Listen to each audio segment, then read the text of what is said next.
If you have dark or pigmented lips, you probably notice viral lip combos like these never look the same on your lips. The secret isn't in the right shade of lipstick or gloss, it is in the technique. So I'm going to show you how to do this lip combo without any expensive products, so let's get into it. First, you're going to take a concealer which is your exact skin tone, maybe a bit lighter, and apply it all over your lips. Now this is a crucial step because covering your lips and the pigmentation area is really important, or you're not going to get that jelly bean juicy lips kind of finish. You can also cover the corners of your mouth and other areas around your mouth, so it will give a better finish.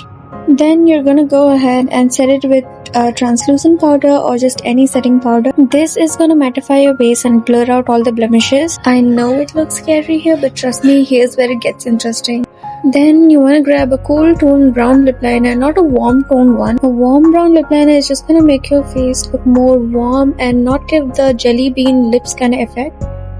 Since most Indian brands don't make cool tone lip liners for brown skin, I would suggest you get a brow pencil like this one I'm using from Mars. It is in the shade dark brown. Now you slightly want to overline your cupid's bow and then go all over your lip line. I would suggest you do a thick line over your lip and also overline your lower lip. Overlining your lips, especially if you have thinner lips, is just going to give you that fuller and juicier lip effect. Next, you're going to fill the center of your lips with a coral pink or a light pink lipstick. I'm using the Swiss Beauty Hold Me On matte lipstick in the shade 02 Spicy Nude. Next, you're going to apply a cool tone pale pink lipstick on top. I'm using the Zudio lip and cheek tint in the shade Apricot Flush.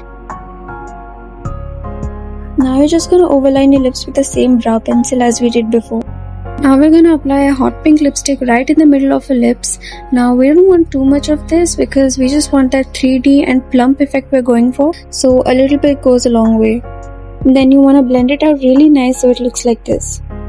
Now comes the last step and the star of the show. This is a peachy lip gloss by Recode in the shade ROFL. I'm just gonna apply it all over my lips to finish the look and give the plumpy and jelly bean lip. You want to keep in mind not to smudge the lip combo we've done. You can also use a clear gloss for this step, but I think a peachy lip gloss or a coral lip gloss makes it look better. And this is the end result, and I think it looks really pretty. Comment what you think about it, and please like and subscribe for more such videos and makeup tutorials I will bring on. Thanks for watching, and I'll see you on the next one.